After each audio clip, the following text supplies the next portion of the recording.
Patience is a virtue, but it is limited in supply. It will eventually run out at some point. Has that point arrived for the US as far as Israel is concerned? You see, there is a big problem here. America is searching for a solution to every problem. Netanyahu is finding a problem in every solution. But is this really the end game for Netanyahu? Now, by now, you would be aware of what Biden's proposal entails. It envisages a ceasefire and phased release of Israeli hostages in Gaza in exchange for Palestinians jailed in Israel, ultimately leading to a permanent end to the war. Basically, this would be a three-phase plan starting with an initial 6-week ceasefire with an Israeli military withdrawal from populated areas of Gaza and the release of some hostages, while a permanent end to the hostilities is negotiated through mediators.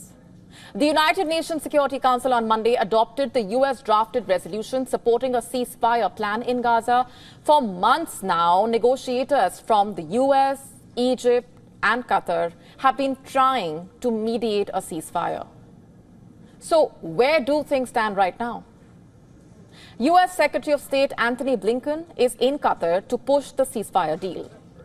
Hamas had said that it gave the mediators its reply to the US-backed proposal for a ceasefire in Gaza, seeking some amendments on the deal.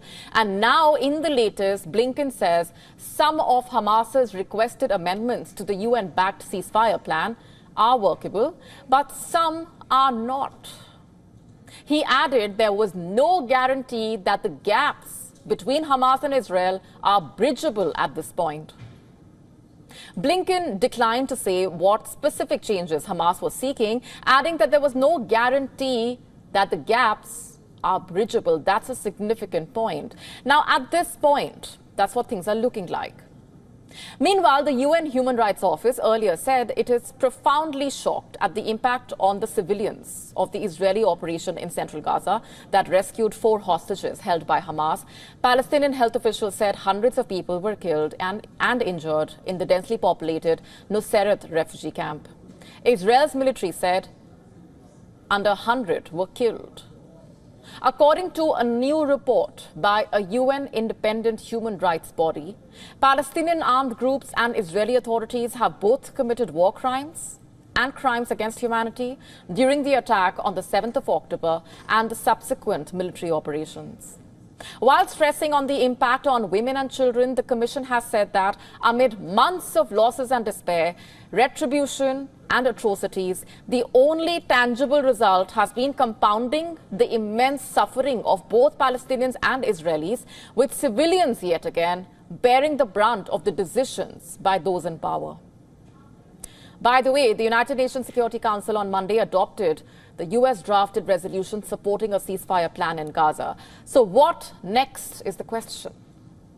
There was a sense of optimism in what Blinken said early this evening, though he said that he cannot tell right now if the mediators will succeed, but that he believes it is doable. He also insisted that Washington and the mediators will press ahead to bridge the gaps between the Palestinian militant group and Israel. All said and done, at the end of the day, a halt to the 8-month war remains elusive. So the question is, how long will America's patience run? At what point will it snap? To stay up to speed with the latest news, download the WION app and subscribe to our YouTube channel.